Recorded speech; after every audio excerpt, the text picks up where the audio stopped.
A nova era começa agora, sob o brilho da eternidade. O futuro pertence aos que ousam governar a luz. Desvende as emanações de luz. Venha conferir o episódio 01 da nossa nova temporada agora mesmo no canal. No alvorecer da história humana, quando o céu ainda parecia mais próximo da terra, Zaratustra contemplou o firmamento da antiga Pérsia e percebeu que a realidade tinha uma ordem oculta.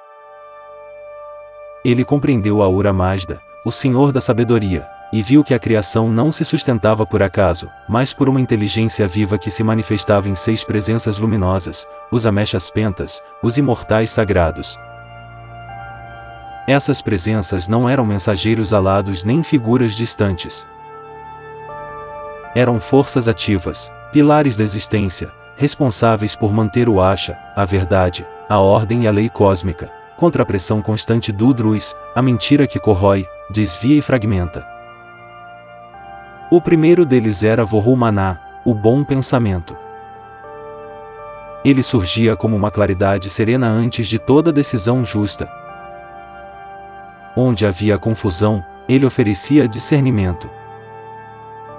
Onde havia crueldade, ele ensinava cuidado. No mundo zoroastriano, até a mente precisava ser cultivada como um campo sagrado, e Vohu-Maná guardava os animais, a consciência e a pureza do julgamento. Ao seu lado estava Asha Vaishta, a verdade suprema. Se Vohu-Maná era a força que pensa, Asha era a lei que sustenta. Ele mantinha as estrelas em seus cursos, as estações em seus ritmos e a responsabilidade humana em seu eixo. Sem Asha, tudo perderia a direção. Com ele, o universo permanecia inteligível, como se o próprio cosmos fosse uma arquitetura de fogo e medida. Mas a ordem não existe sem escolha. Por isso, a revelação de Zaratustra apresentava também uma dimensão moral profunda. Servir a luz significava agir com retidão, proteger a vida, combater a mentira e alinhar pensamento, palavra e ação. Antes de qualquer doutrina, havia silêncio. No centro de um templo persianizado, sob luzes azuis e douradas, a Eterna observava as chamas dançarem como se o fogo soubesse um segredo antigo. Ela não estava ali para repetir uma lenda, mas para entender por que certos nomes atravessavam séculos como se fossem estruturas do próprio mundo. O primeiro princípio, explicou a voz que ecoava no salão, era Vohu-Maná, o bom pensamento. Não se tratava apenas de pensar coisas agradáveis, mas de ordenar a mente como quem afia uma lâmina. A Eterna percebeu que toda a criação começava ali, na clareza invisível que antecede a fala e o gesto. Em seguida veio Asha Vaishta, a verdade e a ordem. As colunas do templo pareciam se alinhar quando seu nome era pronunciado, como se a realidade respondesse ao chamado de uma lei mais antiga do que os homens.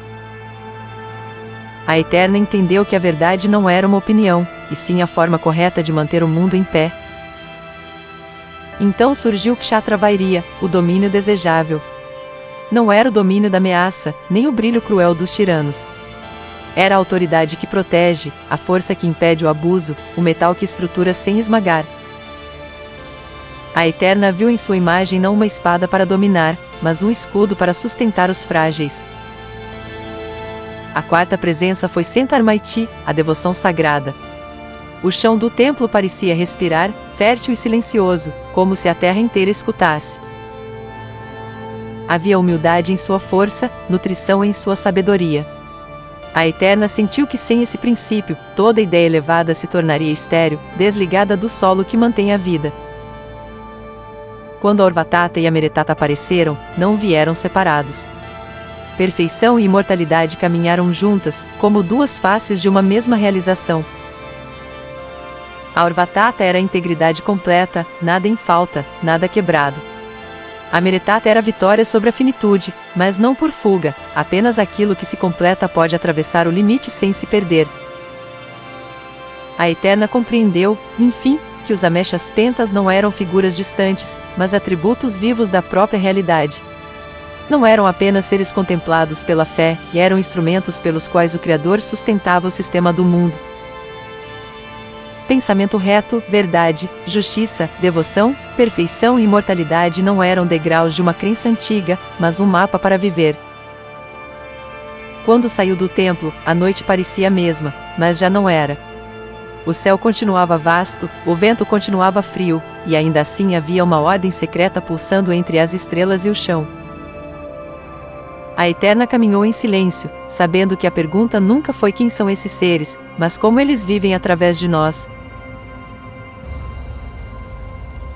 A verdade suprema foi revelada. Inscreva-se no Orbis Fantasia.